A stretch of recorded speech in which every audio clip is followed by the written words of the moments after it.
montre télé, Fogeila. Canal pourpre des Braseira.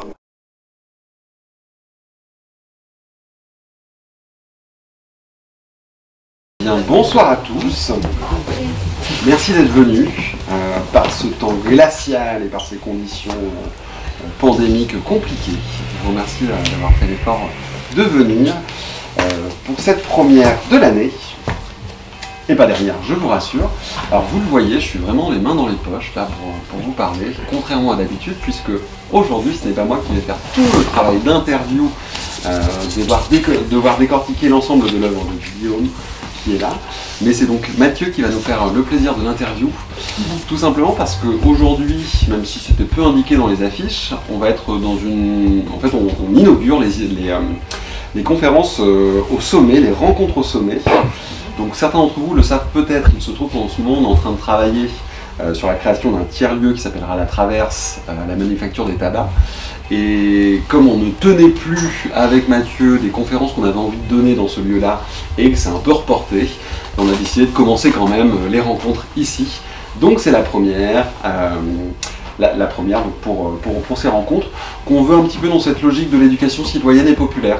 C'est-à-dire qu'on aime l'idée d'une rencontre gratuite, accessible, avec des grands penseurs qui viennent nous expliquer un aspect, un élément du monde, parce que je pense très sincèrement qu'en ce moment on a besoin d'explications et d'éclaircissements sur l'orientation du monde, en l'occurrence sur cette problématique que je trouve essentielle et pour Bergerac, les alentours et d'une manière générale pour la France, à savoir la question des grandes villes et des petites villes et moyennes villes et leur avenir et leurs orientations politiques, voire écolo, voire vert, mais on verra tout ça en détail. Donc encore une fois, je vous remercie évidemment d'être tous présents. Vous n'hésitez pas, on est quand même en petit comité, et je crois que Guillaume et Mathieu seraient ravis qu'en plus de leurs questions, vous n'hésitiez pas à intervenir, à expliquer quelque chose que vous avez vécu ou ressenti par rapport à ces espaces-là. Vraiment, voyez-le comme un temps d'échange, même si ils ont bien travaillé leur discours, et qu'évidemment un temps de questions-réponses sera prévu à la fin de l'intervention. Pour terminer, je vous présente toutes mes excuses, j'ai décidé que ce soir il n'y aurait pas de bière de l'amitié. Pendant cette période, je ne prends malheureusement pas de risque. C'est un manifeste qui est venu juste après, l'équivalent de 2 ans après un ouvrage qui était très référencé d'un point de vue universitaire qui s'appelle Les Métropoles barbares, voilà, qui a été publié en 2018 et réédité en 2019. Et en fait c'est Le Passager clandestin, le même éditeur des 2 ouvrages, qui tout début 2020 m'a proposé d'avoir une écriture plus personnelle. Voilà. Donc de m'engager dans un manifeste à la première personne, considérant que Les Métropoles barbares étaient plutôt l'arrière-plan, on va dire universitaire, intellectuel, mais qu'il fallait maintenant essayer peut-être d'être plus direct, considérant que les ouvrages universitaires, ça va bien 2 minutes, mais qu'il conviendrait aussi d'avoir une parole plus libre, plus personnelle, plus engagée peut-être. Les Métropoles barbares, le titre l'indique, c'est quand même déjà un peu engagé, mais surtout qui permettent de dialoguer autrement, voilà, de nourrir un peu différemment le débat public. Donc voilà l'origine du manifeste, que ça s'appelle aussi un manifeste pour une société écologique post-urbaine, et le moment clé que Le Passager clandestin a trouvé pour me le proposer, c'est celui auquel on avait un peu tous pensé.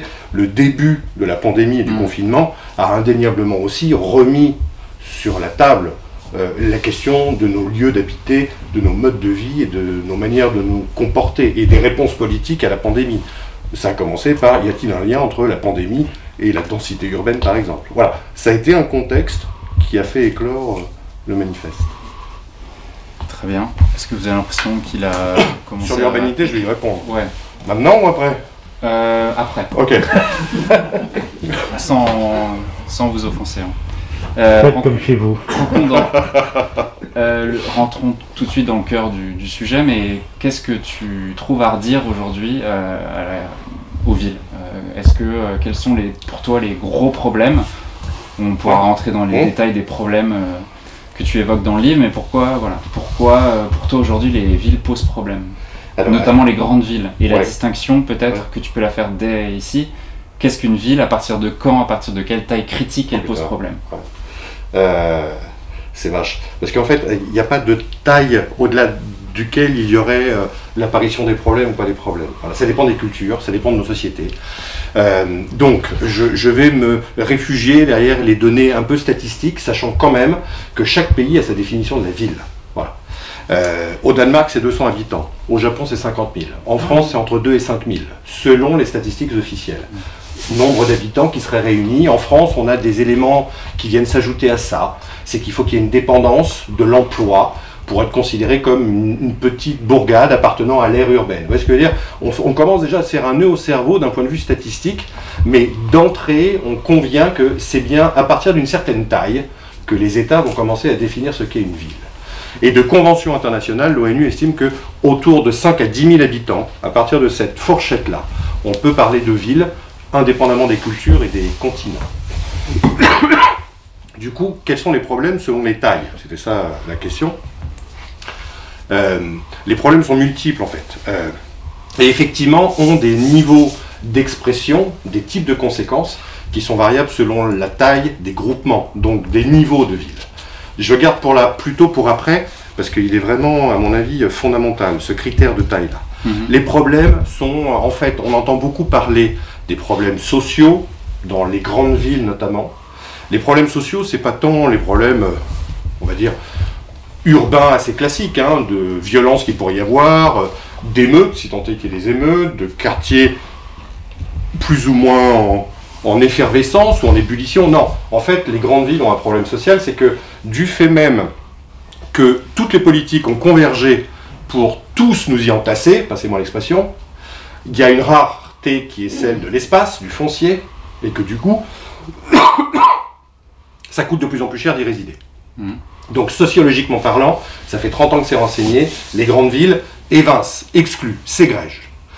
Et plutôt les pauvres et ceux qui n'ont pas les moyens. Pour information, il faut attester dorénavant de 8 000 € par mois pour pouvoir vivre à Paris. 8 000 € par mois pour acquérir un logement ou louer un logement décent et vivre dans l'enceinte de ce que l'on appelait à l'époque la frontière des faubourgs parisiens. Ouais. Bon. C'est pas la bourse donnée à chacun, pardon? On peut vous couper là? Bien sûr. Ce que vous dites. Ouais. Parce que en fait, c'est un problème qui est autre que l'espace. C'est le problème de la spéculation sur l'immobilier dans les grandes villes. Donc sauf que, je suis entièrement d'accord. La seule chose, c'est que s'il y a spéculation, c'est qu'il y a rareté du foncier. Oui, bien sûr. Mais c'est ça la chose. C'est que comme, c'est le problème auquel je voulais parvenir assez rapidement, comme l'imaginaire dominant est de considérer que c'est par la taille des groupements et des regroupements urbains que nous faisons civilisation, que nous faisons émancipation, se pose un point de vue morphologique, métabolique, physique premier.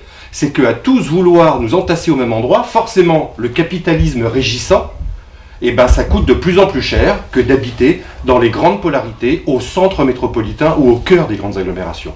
Donc la spéculation, c'est déterminant. Mais même d'un point de vue physique, on y reviendra, c'est compliqué que d'imaginer tous vouloir être réunis au même endroit pour des raisons d'emploi, de divertissement, de culture, d'accès à l'émancipation, quelle qu'elle soit.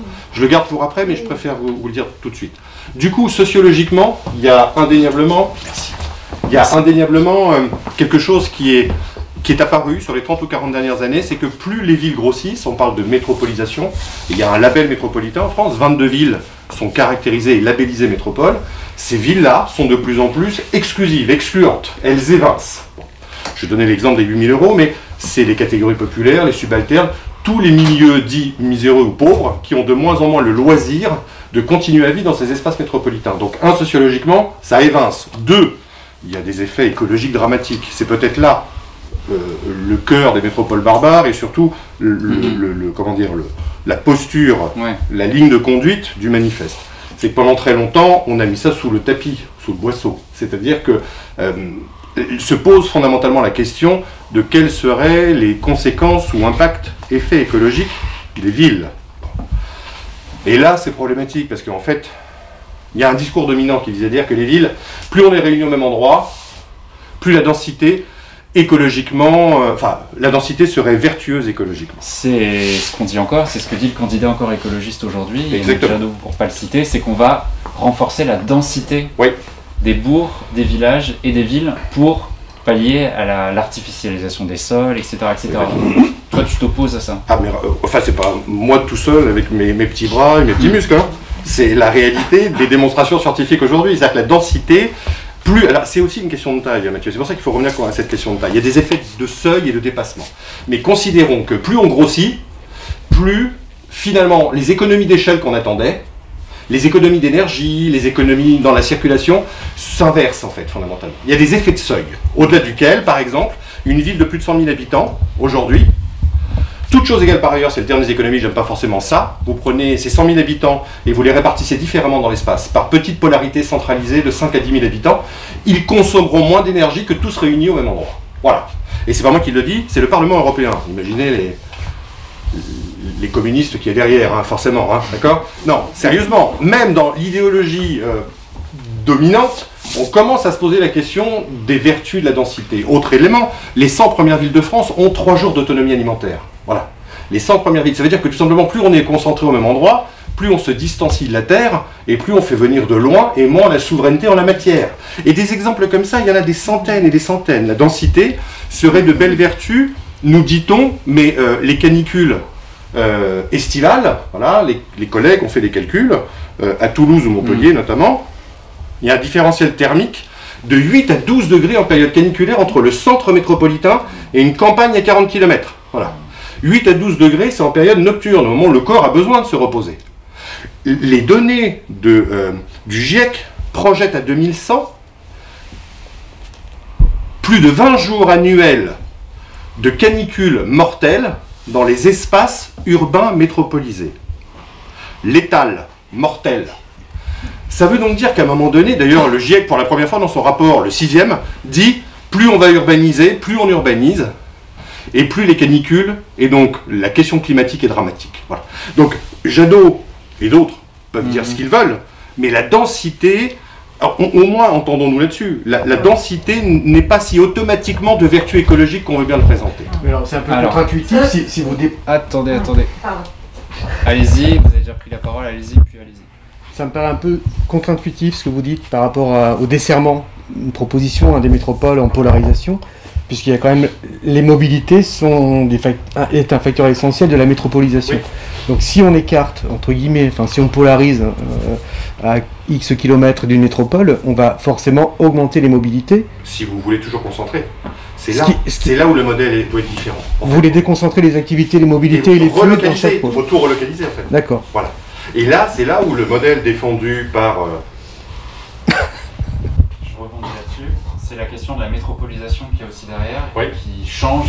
Vous le mettez là-dessus, tu le mets là-dessus. Depuis maintenant une quarantaine d'années, la métropolisation constitue une étape tout à fait singulière pour notre écosphère. Et pour moi, ça rejoint cette question de en quoi moins de densité, ça veut peut-être dire aussi moins de mobilité. Parce que ce qu'on voit avec la métropole, c'est que c'est l'inverse. C'est que la métropole a accentué la mobilité. Comment on explique qu'une densité accentue la mobilité? C'est aussi... Du coup, il faut qu'on s'entende sur métropole et métropolisation, ou l'urbanisation généralisée, dont Lusso, Michel et Jacques Lévy parlent. La métropolisation a 3 visages aujourd'hui, en fait. La métropolisation est totale sur la Terre. Ça ne veut pas dire que les formes métropolitaines sont toutes celles que nous peuplons. Ici, à Bergerac, vous avez des manières de vivre, pas vous, hein, le cas se faire lyncher, pas tout le monde, mais indéniablement, Bergerac est soumis à un processus de métropolisation. Alors, entendons-nous sur métropolisation. Il y a la première réalité, c'est une densité croissante, donc des villes qui, déjà grandes, continuent de grossir. La deuxième réalité morphologique, c'est leur étalement. Il y a donc une verticalisation et une horizontalisation. Les deux simultanément, ça donne le processus de métropolisation. Le périurbain, que l'on qualifie et qu'on critique. Et qui est présent pour le coup, c'est pas grave, c'est pas censé savoir, mais qui est quand même très présent en Bergerac aussi. Oui. Ouais. Dans toutes les villes, dans toutes les grandes villes et les villes moyennes et les petites, on voit bien qu'il y a un phénomène d'étalement qui est en train de s'opérer, et c'est ça qui pose problème écologiquement. Mais les activités ne se concentrent pas, Bergerac. Ah non, mais néanmoins, il n'en demeure pas moins qu'il y a bien une morphologie qui est d'ordre de densification intérieure et d'étalement latéral. Et la troisième réalité de la métropolisation totale, c'est que plus vous concentrez de manière verticale et horizontale, c'est-à-dire plus vous polarisez dans l'espace. Aujourd'hui, l'urbanisation du monde, c'est 2% de la surface de la Terre. 2%. Pour plus de 90% de l'ensemble des pollutions planétaires. Imaginez comment on a polarisé et concentré. Plus vous concentrez et vous polarisez, plus vous êtes obligé d'extracter, plus vous êtes obligé d'exploiter l'entièreté des ressources sur Terre. Et c'est la troisième réalité de la métropolisation, c'est que pour continuer à vivre tous au même endroit, on a besoin de faire venir de toujours plus loin toutes les ressources nécessaires, alimentaires, énergétiques, matériaux de construction, on va tout excaver et exploiter. Ce sont les 3 réalités de l'urbanisation généralisée qui est en fait dans son visage actualisé la métropolisation. Ça va? C'est bon pour la précision? Du coup, je ne défends pas le modèle d'étalement. Pour moi, contrairement à ce que la majorité des collègues prétendent, et les Américains par contre n'ont pas la même pudeur, les Anglo-Saxons l'ont montré depuis maintenant 20 ans, l'étalement est une réalité de la métropolisation. Voilà, donc métropole barbare, c'est aussi combattre l'étalement, par d'autres centralités plus petites, mais qui impliquent de repolariser l'emploi, l'activité, et donc de vivre à échelle humaine en fait. Ne plus être obligé d'aller dans le centre urbain pour pouvoir y trouver un emploi. Ne plus toujours faire venir de loin ce qu'on mange et ce que l'on a dans l'assiette. Ça s'appelle une relocalisation généralisée. Ça va? C'est bon pour vous? Mais on y reviendra dans la discussion. Hein. Et pour compléter votre question, les gens qui habitent aujourd'hui en métropole sont celles et ceux qui bougent le plus. Ça, c'est prouvé de plus en plus. Plus on habite dans un centre, plus on bouge toute la journée. Et comment on bouge majoritairement en France? Encore par la voiture, même dans la plupart des centres urbains. Donc c'est aussi un élément de réponse. Il y a une... Je termine juste sur le troisième type d'effet. Ouais. Parce qu'on a effet sociologique, je l'ai dit, évincé, effet écologique.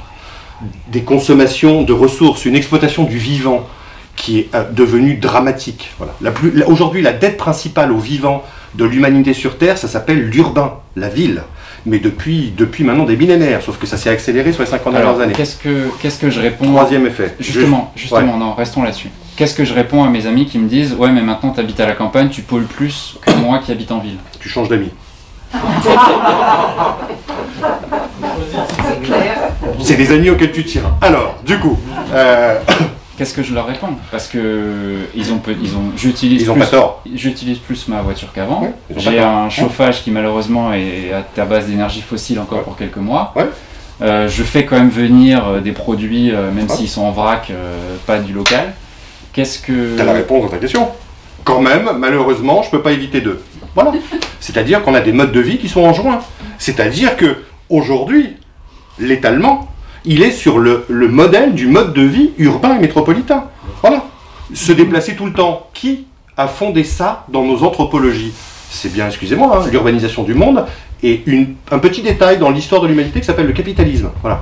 Et qui en fait, qui est concentré dans l'urbain, hein, qui a des intérêts dans l'urbain. Voilà. Qu'est-ce qui fait qu'on se déplace? Il y a un véhicule anthropologique très fort qui vante la mobilité à tout crin. C'est bien le monde ou les mondes urbains. Il faut être fluide, il faut être en mouvement, il faut se déplacer en permanence. Bon. Du coup, si tu ne changes pas ton modèle, mais je ne dis pas que ça ne dépend que de nous, hein, il faut qu'il y ait des politiques, il faut qu'il y ait une volonté, il faut qu'il y ait un retournement de l'idéologie majoritaire. Mais si tu ne te poses pas cette question-là, forcément, tu vas en campagne avec les mêmes représentations, les mêmes imaginaires, les mêmes pratiques de la ville, et donc tu vas demander le même niveau de confort et le même niveau de service. Et là, généralement, c'est dramatique. Voilà. Parce que, arrivant où tu es dépendant de la circulation, du déplacement, tu vas utiliser ton véhicule, tu vas pas plus produire ce dont tu as besoin pour manger, donc tu vas finir à l'hypermarché. Enfin bon, je caricature, hein. Là, excusez-moi, il n'y a aucune morgue sociale dans ce que je raconte, il y a juste une réalité des faits de nos styles et de nos modes de vie. Du coup, qu'est-ce qu'on peut répondre à ça? Parce que j'ai l'air de présenter comme on est tous enchaînés, on ne peut pas se séparer, on ne peut pas véritablement desserrer les chaînes. Le pari que l'on peut faire aujourd'hui au regard de la situation écologique de la planète, c'est que le fait de partir de l'artifice de la ville, c'est prendre le pari de renouer d'une manière ou d'une autre à son rythme avec le vivant. C'est juste ça. Et du coup, finalement, éloigné de la stimulation et de la surstimulation d'une marchandise, soyons clairs, dans la ville, on apprend à se soumettre à la marchandise, à la consommation généralisée. Je parle bien de la grande ville. Si vous en partez, à un moment donné, vous vous posez autrement la question des liens sociaux, des formes de solidarité, la question de l'entraide, du rapport au vivant, du rapport au végétal, du rapport au sensible. Madame semble en désaccord, oui. Je peux être d'accord avec ça. Mais bon, non, elle a demandé la parole. Oui. Vous avez déjà répondu à une question tout à l'heure, mais là, en fait, moi j'ai habité les trois milieux, c'est-à-dire vraiment le rural profond, la montagne. J'ai habité donc dans des grandes villes, y compris Paris, et j'habite à Bergerac, ce qui est une hérésie, mais c'est comme ça. Mais quand vous dites que, en fait, les gens renouent avec la nature à la campagne, alors je suis enseignante depuis une vingtaine d'années, j'étais donc en montagne, dans un petit bled de montagne, les gamins, ils ont un mode de vie urbain. Oui. Vivant en montagne, oui, c'est pas parce que vous vivez en fait dans un village de 400 habitants que... Je dis juste que aujourd'hui, lorsqu'on annonce à 2100 plus de 20 jours de canicule létale, mortelle. Tous les chiffres concourent pour dire qu'on a une extermination du vivant. On ne va pas pouvoir juste continuer avec ces modes de vie-là. On peut s'entendre sur l'hypothèse d'entrée, auquel cas, en montagne, sur les littoraux, dans tous les écosystèmes, les modes de vie sont déjà largement urbanisés. La seule solution que nous ayons aujourd'hui, si véritablement on veut en sortir, c'est de reconsidérer nos modes de vie. D'accord sur la deuxième hypothèse? Et du coup, pour revisiter nos modes de vie, il faut sortir du vortex urbain et métropolitain. C'est le seul moyen. C'est le seul moyen de déconstruire les imaginaires consuméristes que l'on a tous indolemment, mais moi le premier, intériorisés. Voilà. Tous les comportements de consommation ont été construits en nous dans un rapport fasciné, fabulatoire, quasiment aliéné au fétiche qu'est la ville. La ville est notre émancipation, la ville est l'accès à la culture, la ville est l'éducation, la ville est l'arrachement de la condition de nature. C'est originellement la civilisation urbaine depuis maintenant 5000 ans est fondée là-dessus. Si je vous parle d'école, après, c'est parce que justement ça m'a choqué en fait que les gamins, enfin voilà, et c'est très très difficile d'aller à l'encontre. Enfin vous dites quelque chose qui est beau, mais qui est On va rentrer dans les très solutions hypothétique. Enfin voilà. Je voulais juste, Thierry, je voulais juste vous demander, quand vous parlez des 90% de pollution, qu'est-ce que c'est la pollution là? C'est l'ensemble des émissions polluantes des activités humaines. Aujourd'hui. Le CO2 ou... Non, là-dedans, non, sur le dérèglement climatique, on a les 25 premières villes du monde qui produisent 50% des gaz à effet de serre. Voilà une autre statistique pour le dérèglement climatique et les gaz responsables. La pollution, pour moi, ça veut pas dire la même chose. La pollution? Non, la pollution, c'est les particules, c'est la pollution, ici on en a, je vous garantis. C'est l'ensemble des pollutions atmosphériques urbaines, l'ensemble des pollutions atmosphériques sont aujourd'hui produits, donc à 90%, dans les espaces officiellement urbanisés. Je vais compléter. Ça ne veut pas dire qu'à Bergerac, il n'y a pas de pollution. Il y en a. Non, il y en a. Mais depuis 2 jours, c'est à Lyon qu'on a circulation alternée. À Strasbourg, il l'annonce pour demain. Et Paris se pose la question pendant 8 jours. On n'est pas à Bergerac. Voilà. Les dispositifs d'intervention critique sont dans les espaces les plus densément peuplés. Ça ne veut pas dire qu'ailleurs, c'est l'Eldorado. Ouais. C'est chaud comme sujet. Page 12. Il fait froid dehors, mais c'est chaud comme sujet. Exactement. D'où l'intérêt. Page 12, donc je vais te lire. À l'échelle planétaire, les villes, qui ne représentent que 2% de la surface émergée, sont d'ores et déjà responsables de 70% des déchets, de 75% des émissions de gaz à effet de serre, de 68% de l'énergie consommée ou encore de 90% des polluants émis dans l'air. Voilà, c'est pour préciser votre interrogation. Ouais. Je voudrais revenir sur la dimension humaine. Je pratique le cyclisme, donc je sillonne depuis quelques années tous les environs, et je suis mortifié de constater à quel point les villages m'apparaissent comme morts. Pour reprendre la terminologie d'Heidegger, c'est une désolation. Il n'y a plus d'école, il n'y a plus de bureau de poste, il n'y a plus rien. Hier encore, j'ai roulé, j'ai fait 50 km, j'ai pas vu un être humain dans les villages que j'ai traversés. Comment remettre de l'humain dans une telle situation? Il faut bien qu'on s'entende sur... L'idée du manifeste, c'est de faire un constat, 1, du drame écologique que nous vivons, 2, de la responsabilité urbaine dans le drame écologique que nous vivons. Et l'un des éléments constitutif du drame écologique de l'urbain, c'est d'avoir renié toute autre forme d'habiter. C'est-à-dire l'urbain sur les 2 siècles écoulés, ce sont des exodes ruraux forcés. C'est une disqualification de l'imaginaire paysan. C'est un déni généralisé de la fierté de vivre différemment pour les paysanneries, qu'elles soient néo ou pas néo. Donc du coup, le désert dont on parle est une production directe de la surpolarisation et de la concentration des équipements et des services en ville. C'est pas en soi une théorie du complot, il n'y a pas un Deus ex machina ou la main de Dieu qui se serait posée sur un endroit. C'est juste de dire que le désert et la désertification, c'est simplement dans les montagnes, les jeunes, que l'éducation va essayer de former un peu différemment, mais qui, par le système de consommation, n'ont comme seule lumière de réalisation de finir en ville. Ça va?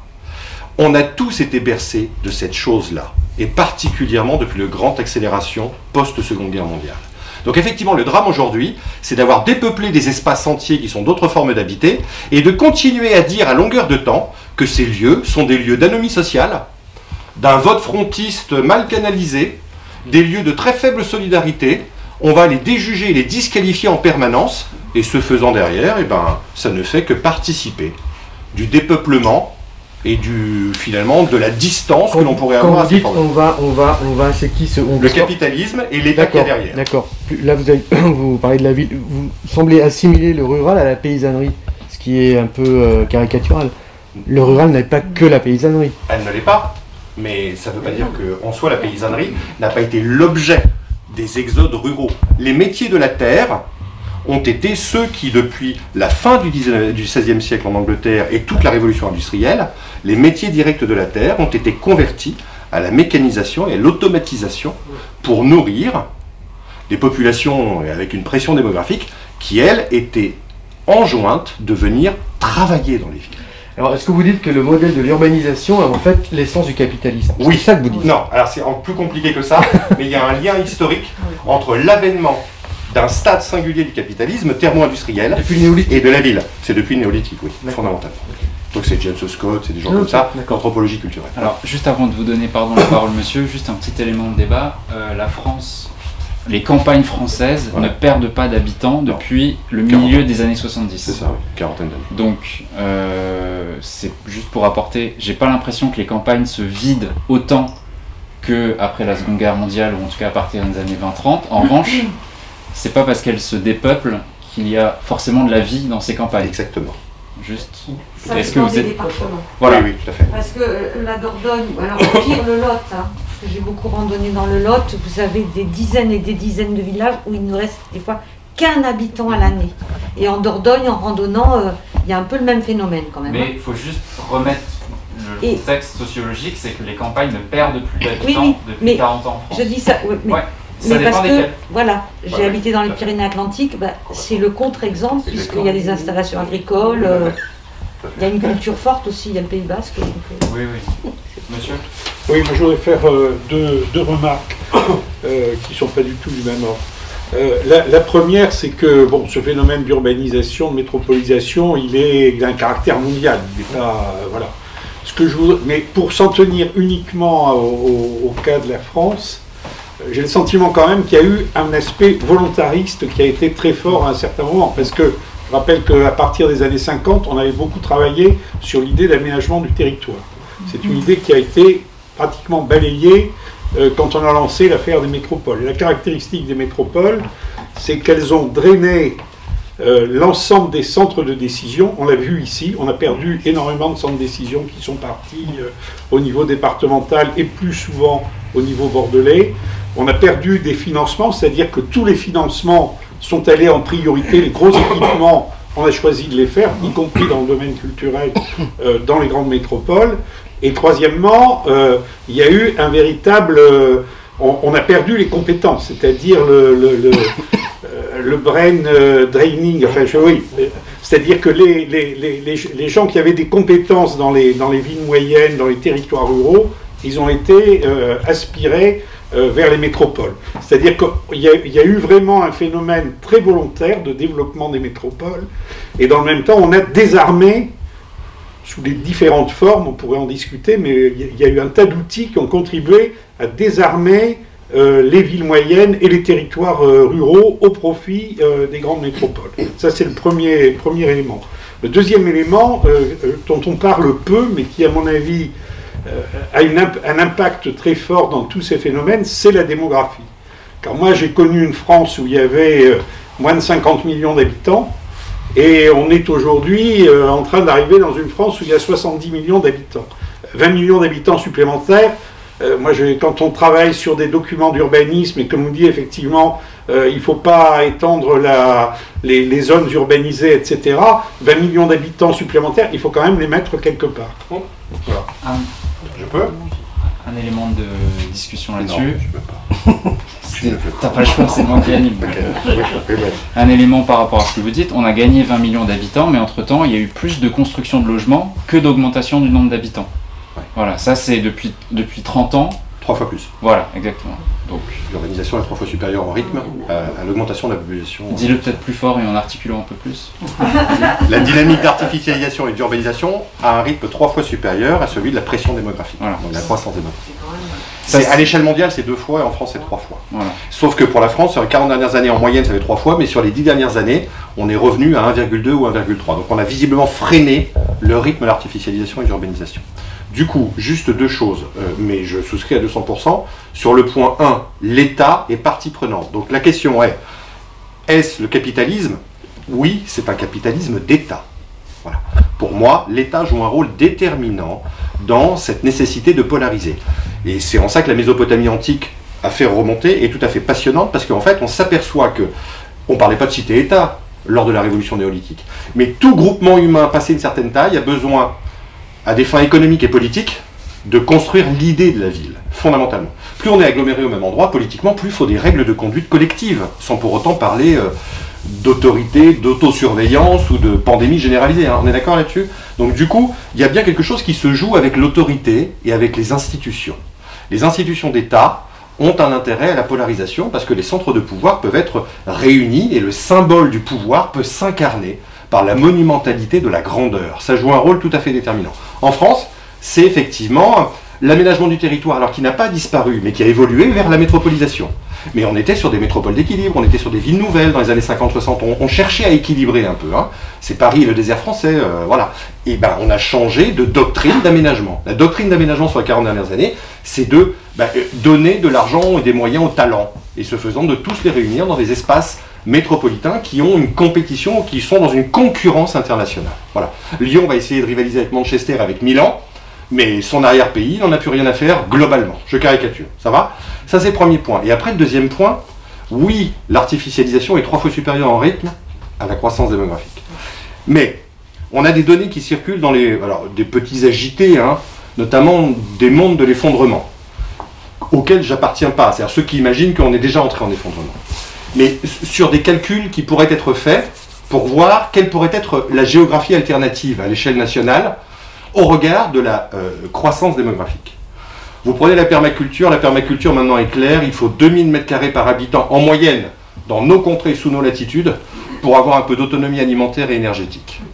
Vous multipliez ça par le nombre d'habitants, ça va? En France. Si jamais on avait d'une baguette magique la possibilité de tous être paysans, c'est de l'idéalisme naïf, hein, on est d'accord? Je suis oui qui découvre la vie en disant ça, hein, néanmoins. Imaginons qu'on ait cette capacité-là, 2000 par habitant, ça donne 22% de la surface nationale artificialisée. Officiellement, l'INSEE nous dit on est à 8,5% d'artificialisation. Sauf que bien évidemment, l'INSEE ne met pas dedans la surface agricole utile, qui avec son modèle conventionnel est en train de dézinguer la terre pour nourrir les villes. Ouais. Si vous rajoutez toute la surface agricole utile, vous montez à 55% de l'espace national qui est artificialisé. Plus les biocarburants. Et plus tout ce qu'il y a pour la production derrière. Ça veut donc dire qu'il nous faut maintenant être au clair sur ce que nos vies vont artificialiser de l'entièreté des terres pour pouvoir comparer et s'apercevoir que finalement, c'est peut-être pas une question de pression démographique. C'est plutôt une question de choix politique et de la manière dont on habite la terre. Voilà. Ça me semble un peu différent. On peut juste répéter, parce que je trouve que ces chiffres sont importants et intéressants. Donc, si je comprends bien, c'est quoi? C'est les terres agricoles en France, c'est 50% à peu près de la surface, c'est des terres agricoles. Oui. Donc 51, je crois que c'est 51 dans ton livre, tu dis 51% des terres en France sont pour l'agriculture. Sur ces 51%, on peut estimer 38%. Voilà. En conventionnel. En conventionnel, donc pesticides, retournement de la terre, etc. Labour et compagnie. Voilà. Ouais. Et donc si chacune et chacun avait 2000 m² de terrain, ça recouvrirait combien de la surface de la France? Moins d'un quart de la superficie nationale. D'accord, donc si 60... Enfin, avec les territoires d'outre-mer, on est un peu moins de 65 millions, mais si 60-65 millions, demain 70 millions de Français avaient 2000 m², tout à fait. On couvrirait seulement 20% de la surface du territoire. Exactement. Mais ça ne veut pas dire qu'on en ferait des choses louables, de ces 2000 mètres carrés. Ça rejoint la remarque de madame sur la manière de vivre. Tout à fait. Si c'est pour une piscine chauffée, un habitat surdimensionné, arriver avec son SUV et avoir des barbelés, ça sert à rien, fondamentalement. Donc c'est en ça que l'idéalisme... Mais j'emprunte les chiffres au mouvement effondriste pour montrer à quel point on peut faire une prospective un peu intelligente. Et à court terme, on peut peut-être changer de modèle de pensée l'aménagement aujourd'hui. Voilà. En tout cas, le discours dominant qui vise à dire tout ça est improbable et totalement inenvisageable est un discours qui ne tient pas. C'est mécaniquement et physiquement réalisable, à condition juste d'en avoir la volonté politique et peut-être l'idéologie économique adaptée derrière. Voilà. Et c'est là où l'État, à mon avis, joue pas son rôle. SUV, barbelé, cuisine chauffée. Ça peut aider la cuisine chauffée. Après, si tu veux manger cru, c'est ton problème de transit. SUV, piscine chauffée, barbelé, c'est un programme politique. Je plaisante, bien sûr. Je suis en train de chercher qui, en fait. Ouais. Alors, 2 remarques par rapport à l'intervention de Daniel concernant l'opposition entre les villes moyennes et les métropoles qui, dans le cadre des politiques d'aménagement du territoire de la DATAR, etc., auraient capté les compétences. Et donc, tu semblerais opposer ville moyenne Bergerac et la grande métropole absolument atroce. Quid, après j'aurai une autre question, quid des programmes, de l'évolution des programmes d'aménagement du territoire type cœur de ville, qui semblent retransférer cette idée dans les villes moyennes, sans doute parce qu'après le livre de Gulli, on essaie de faire attention aux villes moyennes. Et deuxième question, changement d'échelle. Là, vous avez donné des chiffres sur la surface agricole utile par rapport à la France, mais au Japon, par exemple, avec un pays avec un territoire beaucoup plus petit et une démographie beaucoup plus forte, est-ce que vos préconisations marchent? Non. Voilà.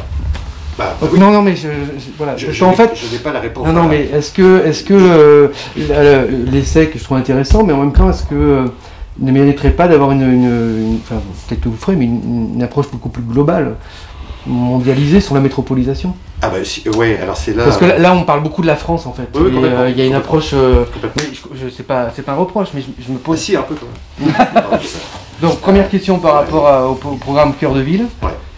Je vais quand même répondre à la deuxième. Bergerac bénéficie. Donc oui. Bergerac bénéficie. On a effectivement les programmes d'État depuis quelques années. En l'occurrence 2017, se sont attelés à venir en soutien, voire accompagner des politiques de plus petites ou de moyennes villes. Donc Petite Ville de demain, opération Cœur de Ville pour les villes moyennes, tout ça, ce sont des moyens, d'accord, 5 milliards sur 5 ans qui sont donnés, etc. Déjà, c'est tardif. Mais néanmoins, vaut mieux tard que jamais, on ne va pas faire le procès non plus en sorcellerie.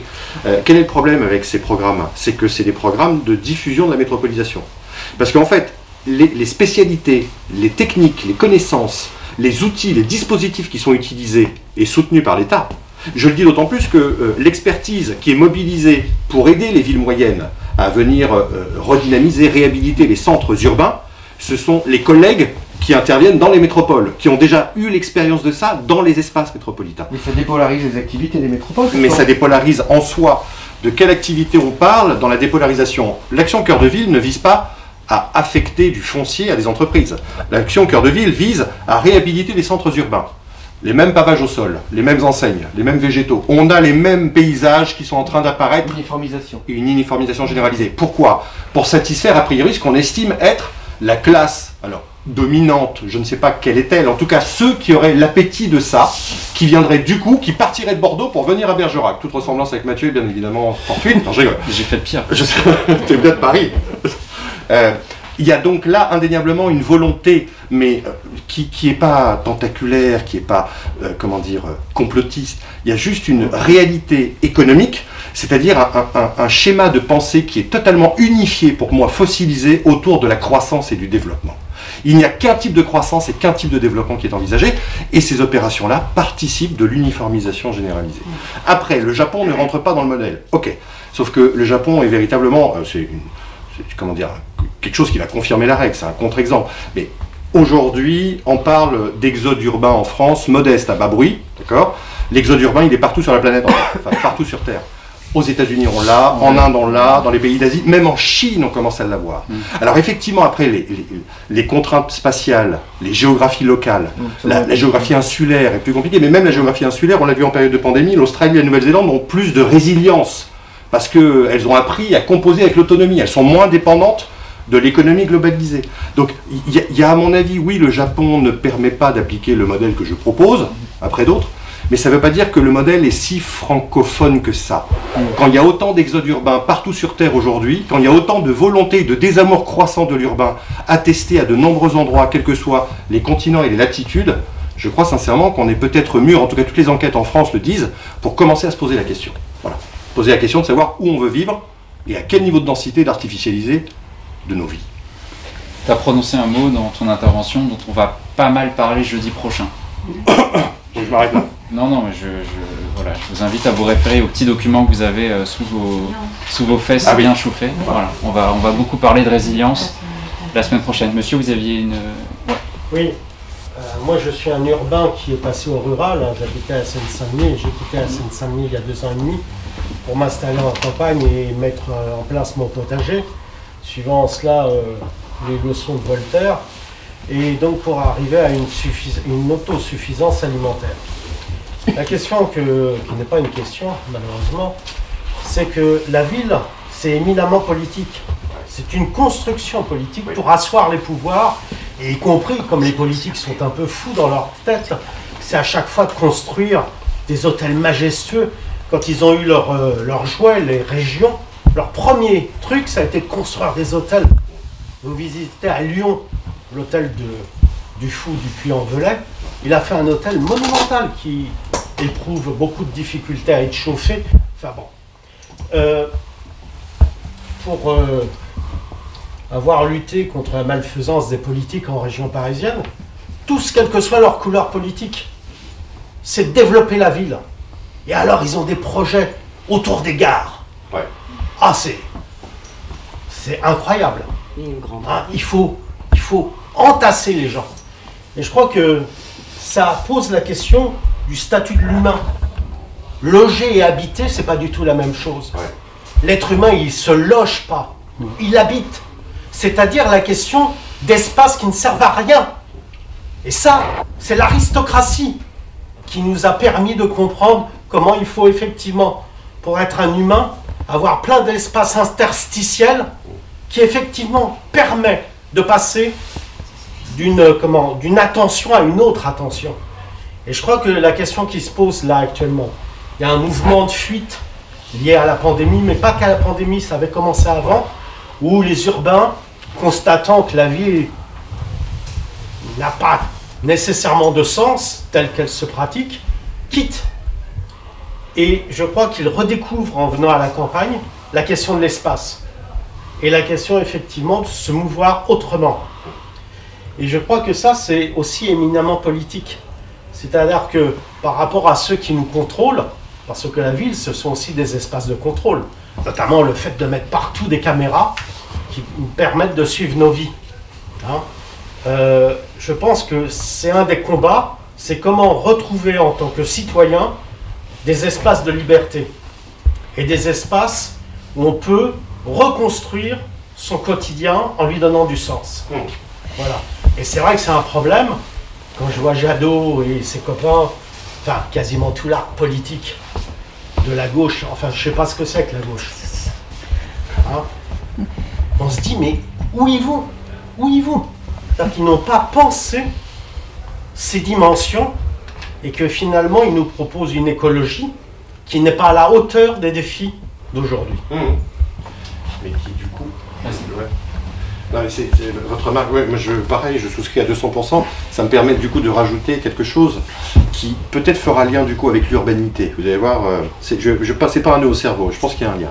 C'est-à-dire qu'effectivement, il y a des effets de l'urbain et de la ville, on a parlé des effets écologiques, sociaux, etc. On a dit la nécessité politique de créer les États autour des cités, avec les cités pour tous nous réguler, quoi. Donc il y a une vieille idylle, pour pas dire une consubstantialité entre le politique et la cité-État. Du coup, c'est pas anodin que les politiques en place, aujourd'hui mais comme hier, hein, je ne fais pas un procès de ceux d'aujourd'hui qui seraient plus cons ou moins intelligents que ceux d'hier, sont effectivement issus des modes de vie ou de la ville, et ne jurent que par le pouvoir que la ville octroie sur le corps et sur le vivant. Bon. Du coup, effectivement, la question, elle est à cette hauteur-là. Partir de la ville, c'est pas uniquement faire déménagement, même si c'est essentiel. Dans un déménagement, il y a toujours des trucs qu'on laisse et des trucs qu'on emporte avec soi. Et ça, je pense que la métaphore est importante parce que pour justement pas emmener son SUV et demander la 5G en arrivant là où on veut s'installer, vaut mieux laisser des trucs de côté. Mais le chemin premier à faire, c'est décoloniser l'imaginaire de la puissance et du pouvoir pour se réengager soi-même dans sa vie, en fait, fondamentalement. Et c'est pour ça que le terme aujourd'hui que l'on retrouve dans beaucoup de gens qui décident de partir, pour faire des communautés ou pour s'installer de manière isolée, je prends toutes les configurations, c'est la nécessité de faire sécession en partie, mais surtout de faire autonomie. Voilà. C'est-à-dire de ne plus s'en laisser compter, de débrancher un peu la dépendance politique à un réseau énergétique, à un supermarché local, à une nécessité d'être toujours dans une voiture pour se déplacer, etc. etc. Et ça, c'est éminemment politique. Donc effectivement, l'enjeu premier, il est de remettre la ville dans sa responsabilité de nos imaginaires politiques, pour bien comprendre que ces imaginaires politiques n'épuisent pas la question du politique aujourd'hui par l'écologie. Et effectivement, l'écologie politique, du coup, c'est pas une écologie politique du vivant qui nous est vendue, c'est un environnementalisme gestionnaire. C'est juste ça. Du coup, je rebondis sur l'urbanité, parce que c'est l'urbanité comme concept historique qui nous a acculturés à cette idée de la supériorité de l'urbain sur toute autre forme d'habiter, notamment par des règles de conduite, des mœurs et une civilité qui a un lien étroit avec la construction même du politique dans l'urbain. Voilà. L'urbanité joue un rôle tout à fait déterminant. Je suis pas sûr d'avoir compris. Là. La civilité et les mœurs, la bonne mœurs et la tolérance, parce que c'est ça l'urbanité. Il y a une supériorité de la ville sur toutes les autres formes d'habiter. Les paysans seraient des rustres, hein, on est d'accord? Bon, ce sont tous des bouseux. C'est comme ça que l'imaginaire l'a construit. Hein. L'urbain nous émanciperait, nous apprendrait la tolérance partagée, la diversité, l'anonymat, bref, un fragment de liberté. C'est la ville qui a construit cette chose-là. L'aristocratie terrienne était totalement en dehors de l'urbanité, tout en étant dans l'urbanité. Alignée là-dessus, oui. Mais elle l'était pour des raisons économiques, et c'est le proto-capitalisme. Voilà. C'est là-dessus qu'elle s'est constituée, et c'est toutes les enclosures qui se sont jouées derrière. C'est par un régime de propriété. C'est là le lien entre l'urbanité et le politique. Hein. C'est la maîtrise de la propriété qui se joue derrière. Est-ce que vous pouvez éclaircir un terme qu'on utilise depuis le début? C'est le mot « ville ». Parce que je pense qu'il peut y avoir des espaces d'autonomie dans les territoires urbains, il y en a plein. Il y a plein de territoires urbains où il y a de l'autonomie, qui ne se laissent pas compter avec cette notion de ville. Ouais. Et qu'est-ce qui serait ce territoire qui ne serait pas la ville pour vous? Ça me permet juste de renchérir avec un des points de ton livre que moi je trouve très intéressant, c'est que tu es très dur envers toutes les initiatives qui se passent en ville en ce moment. Agriculture urbaine, végétalisation, place du vélo, création de communautés culturelles. Toi, sans grossir le trait, tu balayes un peu tout ça en disant que c'est du verdissement du capitalisme. Ouais, en tout cas, c'est une écologie qui n'est pas à hauteur du vivant. C'est une forme d'environnementalisme gestionnaire. Et par la question de monsieur. De quoi on ne peut pas faire autonomie en ville. On peut faire autonomie de manière autogérée. On peut faire autonomie dans un logement qu'on va éviter, dont on va éviter le réquisitionnement. Vous ne ferez jamais autonomie pour produire les besoins vitaux de votre propre alimentation. C'est antithétique avec l'idée même de l'urbanisation de la terre. Urbaniser la terre, c'est de couler du béton, en tout cas en ce moment, d'accord? C'est artificialiser les sols.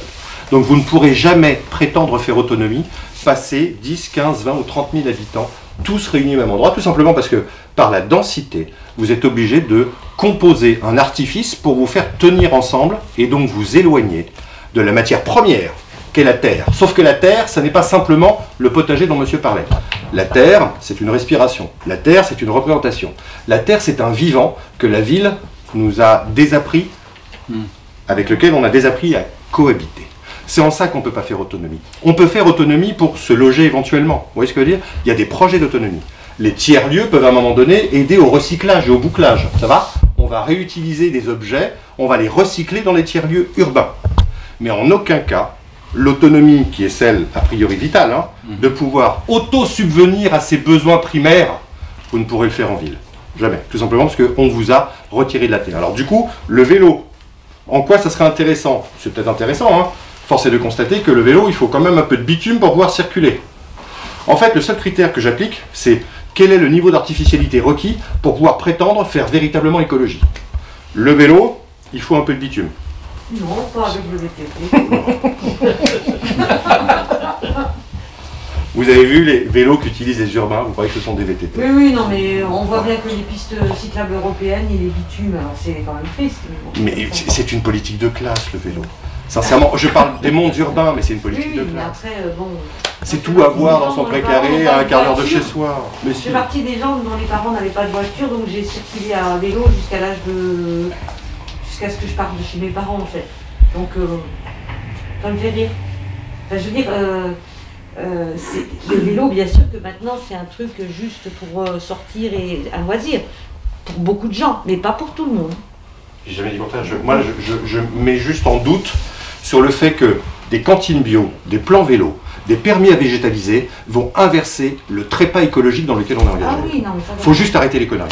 Alors après, c'est un terme technique, hein, je suis désolé, mais il faut peut-être arrêter les conneries. Mon fils a habité à côté de Lyon, et il allait au boulot à vélo, et il a été obligé d'arrêter parce qu'en fait il avait une toux tellement énorme. Ouais. Mais bon.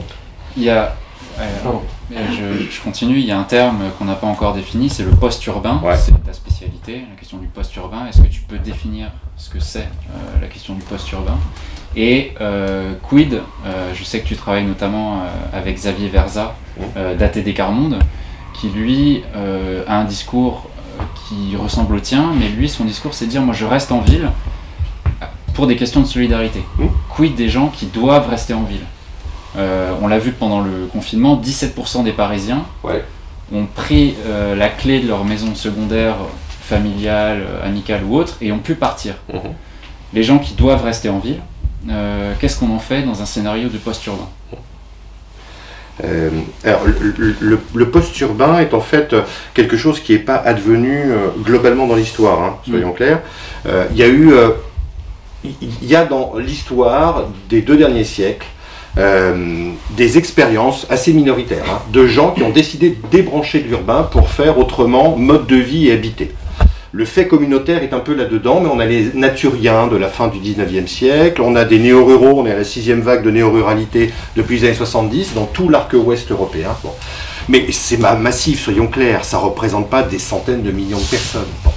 Néanmoins, il y a bien l'idée de, à un moment donné, s'éloigner et de débrancher effectivement les modes de vie urbains.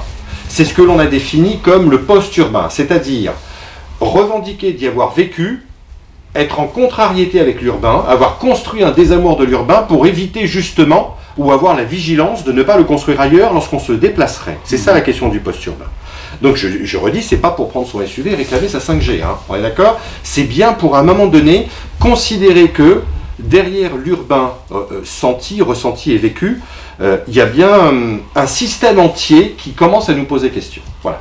La saturation, l'étouffement, la surstimulation, l'accélération, ont été tous les termes avec un ion à la fin, on les a dedans. Ça s'appelle la fluidité et ça s'appelle la métropolisation du monde. En conscience de cette chose-là, le post-urbain voudrait imaginer une autre géographie, voilà, qui ne serait pas polarisée autour des grandes agglomérations, qui serait donc relocalisée par ses activités, déconcentrée par ses niveaux de peuplement, décentralisée en termes de pouvoir. Voilà, il faut qu'il y ait une autogestion à l'échelle locale, etc., etc. Et on s'aperçoit, alors il y a des régimes dictatoriaux, autoritaires, hein, qui ont tenté des moments post-urbains. Voilà. Le Vietnam l'a tenté, la Chine, à la révolution culturelle, l'a tenté. C'est bien évidemment pas le modèle politique que l'on est amené à défendre. Mais tous les chiffres concourent pour dire qu'on peut imaginer une autre géographie alternative. Alors du coup, quand Xavier Verza de ATD Quart Monde dit moi je préfère aider par solidarité les plus miséreux, précaires, les plus pauvres dans l'urbain. Parce que pour rappel, les plus fortes inégalités se retrouvent dans les villes dont tu parles. Oui. Comment?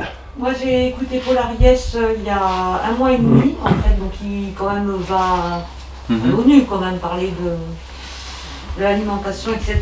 Et il disait qu'en fait, contrairement, mais différemment de ce qu'on croyait, après je n'ai pas lu encore son bouquin, mais les personnes les plus pauvres se trouvent en milieu rural et non dans les quartiers de cité.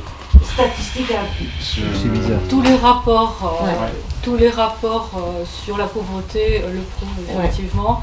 Il y a une très grande pauvreté en milieu rural et qui est en train de croître à vitesse grand V. Ce que je disais juste, c'est que je suis pas du tout... Ce que je disais, c'est que les inégalités les plus fortes, les plus riches d'un côté, les plus pauvres de l'autre, se retrouvent en ville. Ensuite, sur la pauvreté dans le milieu rural, ça je suis d'accord, d'ailleurs c'est un sujet dont on parle assez peu, on parle de pas grand-chose dans cette campagne présidentielle. Mais il y a une uniformité beaucoup plus grande dans les milieux ruraux. Il y a beaucoup moins de différences de classe par rapport à la ville où il y a les plus grandes inégalités. Voilà, c'était ça. Mais c'est marrant parce que ce débat-là, il est passionnant pour moi une seule chose, indépendamment de Paul Ariès qui va parler à l'ONU.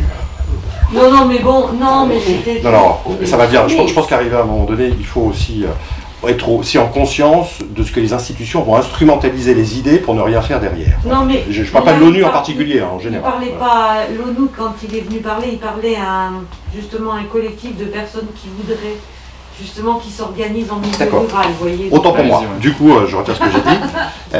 Voilà, l'idée de savoir où sont les pauvres, voilà typiquement le débat entre ceux qui ne veulent pas lâcher l'urbain et qui vont dire ce que tu as dit, c'est-à-dire que les poches de pauvreté sont majoritairement dans les villes, et ce que Guy, lui, à un moment donné, a soulevé comme lièvre, mais parce que les collègues n'ont pas fait le boulot. Faux-lièvre, oui. Ah non, pas un faux lièvre. Là, j'ai perdu, c'est qui cette personne? Christophe Guy, lui, qui parle de France périphérique. Okay. Qui parle de France périphérique. Oui.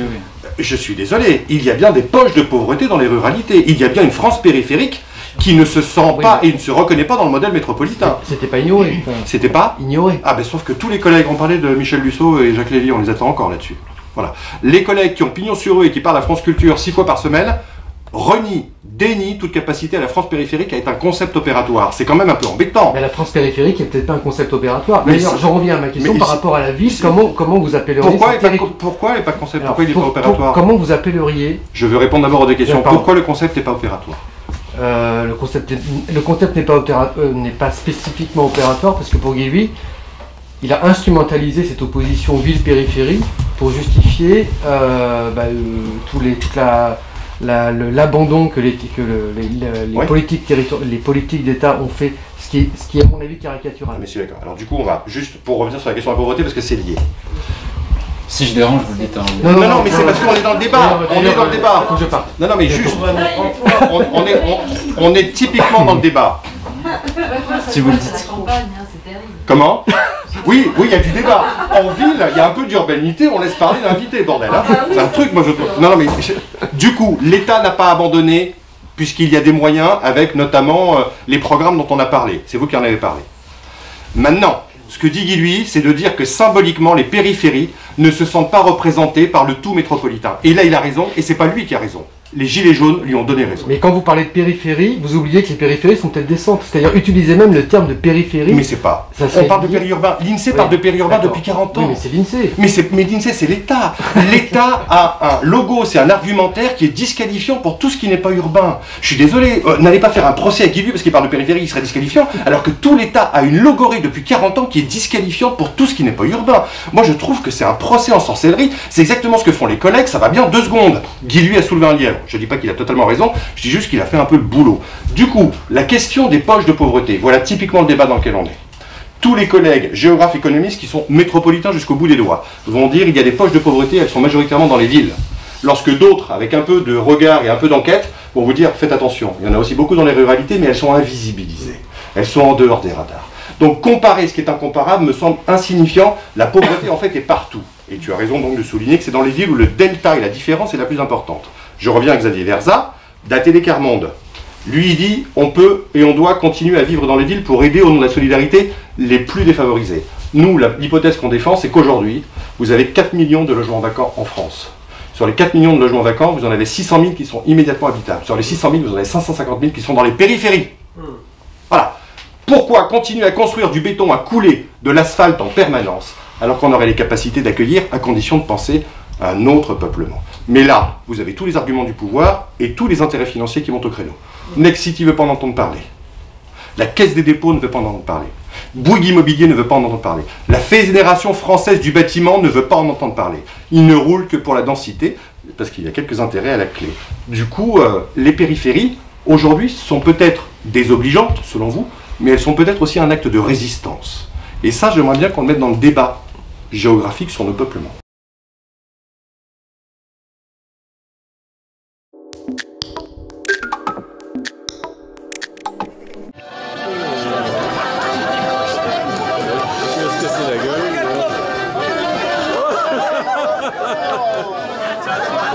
Autre télé, faut que j'aille là.